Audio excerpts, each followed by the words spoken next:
عورت سے ہم بستری کا شرعی طریقہ کیا ہے؟ دونوں میاں بیوی باوضو ہوں اور پہلے وداعی جماع کے ذریعے عورت کو تیار کریں۔ جب جانبین سے شہوت پوری طرح ابھر آئے تو ہم بستری کا عمل شروع کریں اور بسم اللہ پڑھ کر یہ دعا پڑھ لیں: اللہم جنبنا الشیطان و جنبنا الشیطان ما رزقتنا۔ ماہواری کی حالت میں ہم بستری کرنا ناجائز ہے۔ اسی طرح پیچھے کے مقام میں کرنا سخت گناہ ہے۔ میاں بیوی کے تعلق سے کچھ ایسے مسائل ہیں جن کا جاننا ضروری ہے، مگر ہم نہیں جانتے کیونکہ دینی کتاب ہم پڑھتے نہیں اور عالم سے پوچھنے میں شرم آتی ہے۔ حضرت امام غزالی رحمۃ اللہ علیہ فرماتے ہیں کہ جماع یعنی صحبت کرنا جنت کی لذتوں میں سے ایک لذت ہے۔ حضرت جنید بغدادی رضی اللہ تعالیٰ عنہ فرماتے ہیں کہ انسان کو جماع کی ایسی ہی ضرورت ہے جیسے غذا کی، کیونکہ بیوی کی طہارت کا سبب ہے۔ حدیث پاک میں آتا ہے کہ جس طرح حرام صحبت پر گناہ ہے، اسی طرح جائز صحبت پر نیکیاں ہیں۔ ام المومنین سیدہ عائشہ صدیقہ رضی اللہ تعالیٰ عنہ سے مروی ہے کہ حضور صلی اللہ علیہ وآلہ وسلم ارشاد فرماتے ہیں کہ جب ایک مرد اپنی بیوی کا ہاتھ پکڑتا ہے تو اس کے نامہ اعمال میں ایک نیکی لکھ دی جاتی ہے، اور جب اس کے گلے میں ہاتھ ڈالتا ہے تو 10 نیکیاں لکھ دی جاتی ہیں، اور جب اس سے صحبت کرتا ہے تو دنیا اور مافیہ سے بہتر ہو جاتا ہے، اور جب غسل جنابت کرتا ہے تو پانی جس جس بال پر گزرتا ہے تو ہر بال کے بدلے ایک نیکی لکھی جاتی ہے، اور ایک گناہ کم ہو جاتا ہے اور ایک درجہ بلند ہوتا جاتا ہے۔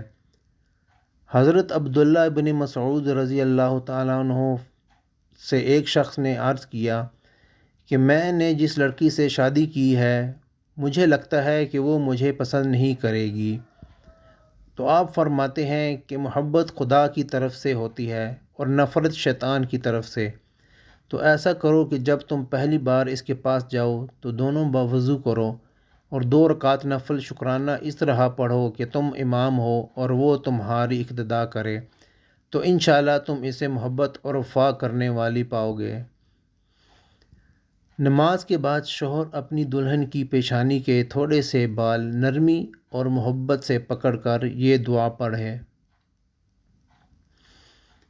اے اللہ، میں تجھ سے اس کی خیر و برکت کا اور اس کی پیدائشی خصلت کی خیر و برکت کا جس پر تو نے اس کو پیدا کیا ہے طلبگار ہوں، اور اس کے شر سے اور اس کی پیدائشی خصلت کے شر سے جس پر تو نے اس کو پیدا کیا ہے پناہ مانگتا ہوں۔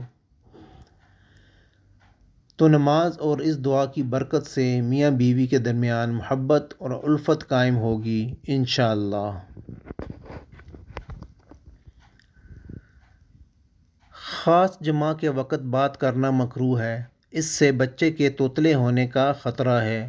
اسی طرح اس وقت عورت کی شرمگاہ کی طرف نظر کرنے سے بھی بچنا چاہیے، کیونکہ بچے کا اندھا ہونے کا امکان ہے۔ یوں ہی بالکل برہنہ بھی صحبت نہ کریں، ورنہ بچے کے بے حیا ہونے کا اندیشہ ہے۔ ہم بستری کے وقت بسم اللہ شریف پڑھنا سنت ہے، مگر یاد رہے کہ ستر کھولنے سے پہلے پڑھے، اور سب سے بہتر ہے کہ جب کمرے میں داخل ہو تب ہی بسم اللہ شریف پڑھ کر دایاں قدم اندر داخل کریں۔ اگر ہمیشہ ایسا کرتا رہے گا تو شیطان کمرے سے باہر ہی ٹھہر جائے گا، ورنہ وہ بھی آپ کے ساتھ شریک ہوگا۔ عورت کے اندر مرد کے مقابلے 100 گنا زیادہ شہوت ہے، مگر اس پر حیا کو مسلط کر دیا گیا ہے، تو اگر مرد جلدی فارغ ہو جائے تو فوراً اپنی بیوی سے جدا نہ ہو، بلکہ کچھ دیر ٹھہرے پھر الگ ہو۔ جماع کے وقت کسی اور کا تصور کرنا بھی زنا ہے اور سخت گناہ، اور جماع کے لیے کوئی وقت مقرر نہیں۔ ہاں، بس اتنا خیال رہے کہ وقت نماز فوت نہ ہونے پائے، کیونکہ بیوی سے بھی نماز، روزہ، احرام، اعتکاف، حیض، نفاس اور نماز کے ایسے وقت میں صحبت کرنا کہ نماز کا وقت نکل جائے حرام ہے۔ مرد کا اپنی عورت کی چھاتی کو منہ لگانا جائز ہے، مگر اس طرح کہ دودھ حلق سے نیچے نہ اترے، یہ حرام ہے۔ لیکن ایسا ہو بھی گیا تو توبہ کریں، مگر اس سے نکاح پر کوئی فرق نہیں آتا۔ مرد و عورت کو ایک دوسرے کا سطر دیکھنا چھونا جائز ہے، مگر حکم یہی ہے کہ مقام مخصوص کی طرف نہ دیکھا جائے، کیونکہ اس سے نسیان کا مرض ہوتا ہے اور نگاہ بھی کمزور ہو جاتی ہے۔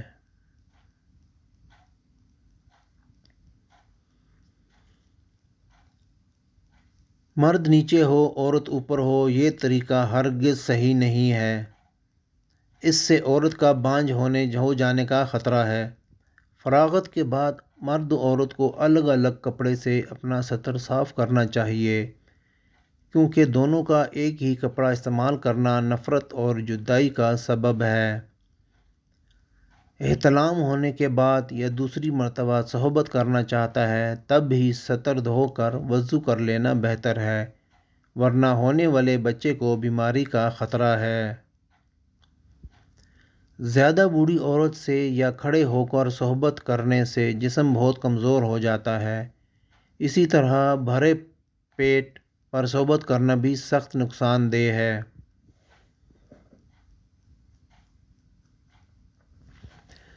جماع کے بعد عورت کو دائیں کروٹ پر لیٹنے کا حکم دیں۔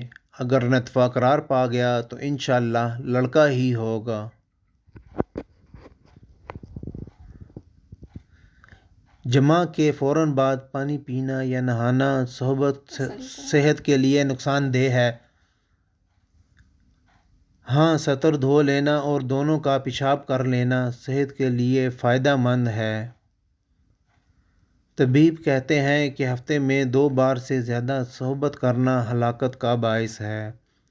شیر کے بارے میں آتا ہے کہ وہ اپنی مادہ سے سال میں 1 مرتبہ ہی جماع کرتا ہے، اور اس کے بعد اس پر اتنی کمزوری لاحق ہو جاتی ہے کہ اگلے 48 گھنٹے تک وہ چلنے پھرنے کے قابل بھی نہیں رہتا، اور 48 گھنٹے کے بعد جب وہ اٹھتا ہے تب بھی لڑکھڑاتا ہے۔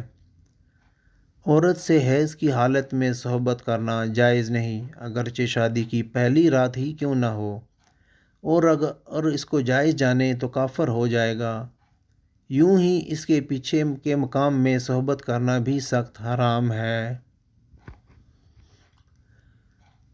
مگر حیض کی حالت میں وہ اچھوت بھی نہیں ہو جاتی، جیسا کہ بہت جگہ رواج ہے کہ فاتحہ وغیرہ کا کھانا بھی نہیں بنانے دیتے۔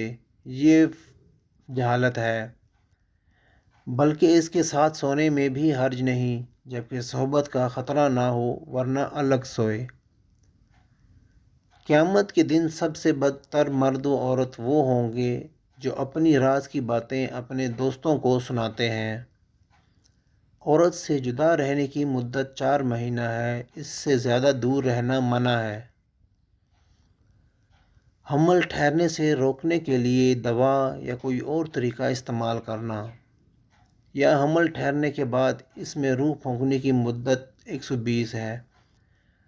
تو اگر کسی عذر شرعی مثلاً بچہ بھی چھوٹا ہے یا دوسرا بچہ نہیں چاہتا تو حمل ساقط کرنا جائز ہے، مگر روح پکڑنے کے بعد حمل گرانا حرام اور گویا قتل ہے۔